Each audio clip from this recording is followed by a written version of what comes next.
दोस्तों, आज मैं जो तुम्हें कहानी सुनाने जा रही हूँ वो मेरी और मेरे सौतेले भाई अर्जुन की है। और कहानी सुनकर आपके होश उड़ जाएंगे कि उन्होंने मेरे साथ क्या क्या किया। और कहानी में आखिर तक बने रहना। और हाँ, एक और बात सुनो, अगर मुझसे बात करना चाहते हो तो अपना नाम कमेंट में ज़रूर लिखें। तो चलो अब शुरू करती हूँ। मेरा नाम है तनु, उम्र अभी अभी 22 की हुई है। गाँव की हूँ पर शहर में पढ़ने आई हूँ। मेरी हाइट 5 फुट 5 इंच है, रंग गेहुआ पर चेहरा ऐसा कि लोग 2 बार मुड़ के देखते हैं। कमर पतली है, जो भी पहनती हूँ वो थोड़ा सा चिपक ही जाता है। लोग कहते हैं मेरी आंखें बड़ी बड़ी हैं और जब हंसती हूँ तो गालों पर 2 गड्ढे पड़ जाते हैं। बस इतना ही बताती हूँ, बाकी तुम खुद देख लेना जब मिलोगे। अरे मिलोगे ना। अब जो बात मैं बताने जा रही हूँ वो मेरे और मेरे सौतेले भैया की है। उसका नाम है अर्जुन। मम्मी की दूसरी शादी हुई थी जब मैं 10 साल की थी। अर्जुन भैया उस टाइम 16 के थे।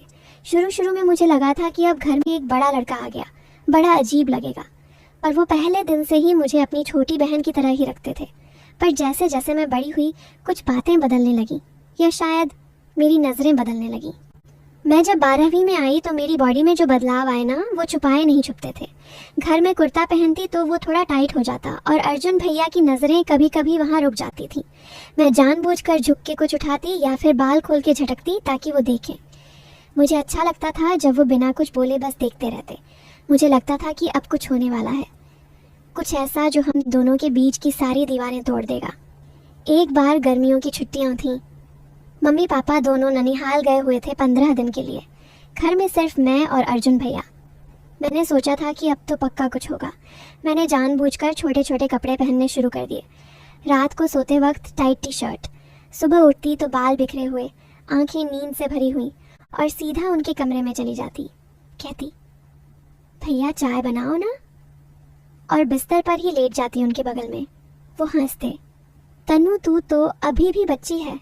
पर उनकी आंखें मेरे होठों पर, मेरी गर्दन पर, मेरी टांगों पर होती थी। मैं जानती थी कि वो भी चाहते हैं, बस बोलते नहीं। एक रात बहुत गर्मी थी, कूलर भी ठीक से नहीं चल रहा था। मैं उनके कमरे में चली गई, बोली, भैया मुझे नींद नहीं आ रही, आपके पास लेट जाऊं? वो कुछ नहीं बोले, बस चादर हटाकर जगह बना दी। मैं उनके बगल में लेट गई। हम दोनों के बीच बस एक हाथ का फासला था। मैंने करवट बदली तो मेरा कंधा उनके कंधे से छू गया। मेरी सांसें तेज थीं, दिल धड़क रहा था। मुझे लगा अब वो हाथ बढ़ाएंगे, मुझे अपनी तरफ खींच लेंगे, पर वो बस लेटे रहे। फिर अचानक बोले, तनु सो जा, बहुत रात हो गई है। बस इतना। मैं मन मसोस के लेटी रही पूरी रात। फिर दिन बीतते गए। मैं हर बार कोशिश करती कि कुछ हो जाए। कभी जानबूझकर उनके सामने नहाने के बाद तौलिया लपेट के निकलती, कभी उनके लैपटॉप पर कुछ देखते वक्त पास बैठ जाती और अपना कंधा उनके कंधे से सटा लेती। एक बार तो मैंने उनके फ़ोन में अपना फ़ोटोशूट डाल दिया था, जिसमें मैंने बहुत सुंदर पोज दिए थे। वो देखते रहे, कुछ नहीं बोले, बस फ़ोन साइड पर रख दिया। मुझे गुस्सा भी आता था और अच्छा भी लगता था। गुस्सा इसलिए कि वो कुछ करते क्यों नहीं, अच्छा रिसेस हुआ इसलिए कि वो मुझे गलत नज़र से नहीं देखते। फिर एक दिन कुछ ऐसा हुआ जो मैं कभी भूल नहीं सकती। मैं कॉलेज से लेट आई थी। बारिश नहीं थी पर बहुत उमस थी। मैंने घर आकर सबसे पहले अपनी जैकेट निकाल फेंकी क्योंकि बहुत टाइट हो रही थी। सिर्फ ढीला कुर्ता पहना और किचन में चाय बनाने चली गई। अर्जुन भैया घर पर थे। वो मुझे देखते ही बोले, तनु तू ऐसे ही घूम रही है? मैंने मुस्कुरा के कहा, भैया गर्मी बहुत है ना, कुछ नहीं दिख रहा। वो कुछ नहीं बोले, बस किचन में आ गए। मैं चाय बना रही थी, वो मेरे पीछे खड़े थे। मैंने जानबूझकर झुक के नीचे का बर्तन उठाया। मुझे लगा अब तो वो कुछ करेंगे, पर वो बस बोले, तू कपड़े ठीक कर ले, कोई आ जाएगा। मैंने घूम के देखा, उनकी आंखें लाल थीं, सांसें तेज थीं, पर वो खुद को रोक रहे थे। उस दिन के बाद मैंने फैसला कर लिया कि अब मैं और कोशिश नहीं करूँगी। मैंने अपने आप को समझाया कि अर्जुन भैया मेरे सगे भाई से भी ज़्यादा मेरी इज्जत करते हैं। वो मुझे कभी गलत नज़र से नहीं देख सकते। और सच कहूँ, उस दिन के बाद मुझे खुद पर बहुत गुस्सा आया। मैंने सोचा मैं क्या कर रही हूँ। जिस इंसान ने मुझे हमेशा अपनी छोटी बहन की तरह प्यार दिया, मैं उसकी नज़रों में गंदगी डाल रही हूँ। फिर धीरे धीरे सब कुछ नॉर्मल हो गया। मैंने भी अपने कपड़े ठीक करने शुरू कर दिए। अब जब वो मुझे देखते तो पहले जैसी शरारत नहीं, सिर्फ प्यार होता था उनकी आंखों में। एक दिन मैंने उनसे पूछ ही लिया, भैया तुम कभी गुस्सा नहीं हुए मुझ पर? वो हंसे और बोले, गुस्सा तो बहुत आया था, पर तुझ पर नहीं, खुद पर आया था। मैं तुझे कभी उस नज़र से नहीं देख सकता तनु। तू मेरी छोटी बहन है, मेरी जान है। मैं तेरी इज्जत से ज़्यादा कुछ नहीं सोच सकता। उस दिन मैं रो पड़ी, सच में रो पड़ी। मैंने उन्हें गले लगा लिया और माफ़ी मांगी। वो बस मेरे सिर पर हाथ फेरते रहे। उस दिन के बाद हमारा रिश्ता और गहरा हो गया। अब मैं उनकी छोटी बहन हूँ, सच में छोटी बहन, और वो मेरे बड़े भाई, सच में बड़े भाई।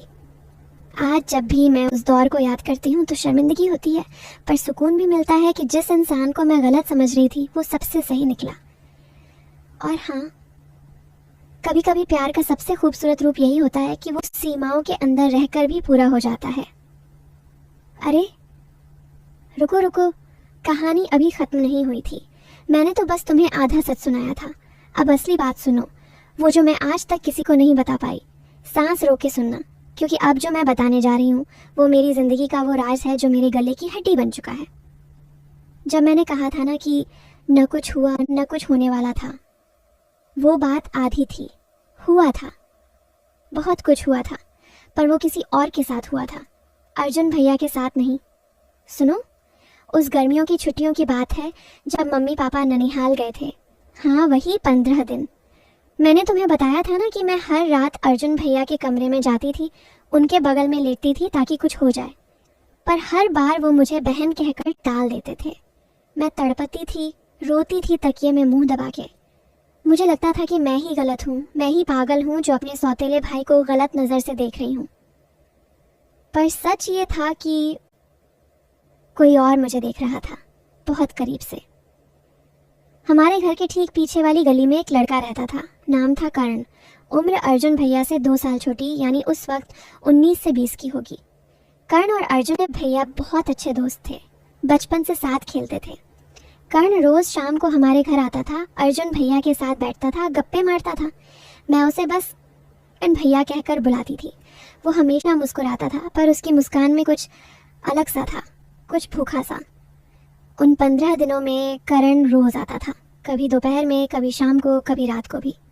अर्जुन भैया जब बाहर चले जाते थे दुकान पर कुछ लेने, तो करण रुक जाता था। पहले तो वो बस बातें करता था, मैं विरोध नहीं करती थी, क्योंकि मुझे लगा था कि अगर अर्जुन भैया मुझे नहीं चाहते तो कोई तो चाहिए जो मुझे चाहे। मैंने खुद को सौंप दिया था कर्ण को। उन 15 दिनों में जो जो हुआ वो मैं आज तक किसी को नहीं बता पाई, न अर्जुन भैया को, न मम्मी को, न अपनी किसी सहेली को। 15वें दिन मम्मी पापा लौट आए। कर्ण ने कहा, तनु अब हम शादी कर लेंगे, मैं तेरे बिना नहीं रह सकता। मैंने हाँ कह दिया। मैं डर भी रही थी और खुश भी। मुझे लगा अब मेरी ज़िंदगी सेट हो जाएगी, पर उसी रात कुछ ऐसा हुआ जिसने मेरी सारी दुनिया उलट पुलट कर दी। रात के 2 बजे थे, मैं अपने कमरे में सो रही थी। दरवाज़ा खुला था क्योंकि गर्मी थी। अचानक मुझे लगा कोई मेरे बिस्तर पर बैठ गया। मैंने आंखें खोली, अंधेरे में सिर्फ एस शर्ट दिख रहा था। मैंने डरते डरते पूछा, कौन? उसने कुछ नहीं बोला, बस मेरे मुंह पर हाथ रखा और फुसफुसाया, चुप। वो आवाज़ वो अर्जुन भैया की थी। मैं हिल भी नहीं पाई। वो मेरे ऊपर झुके। मैंने विरोध करने की कोशिश की, पर मेरे मुंह पर उनका हाथ था। वो बार बार फुसफुसा रहे थे, तनु मैं अब और नहीं रुक सकता। मैं पागल हो रहा था इन 15 दिनों से। तेरे करण के साथ जो कुछ भी हुआ मैं सब जानता हूँ, मैंने सब देखा है।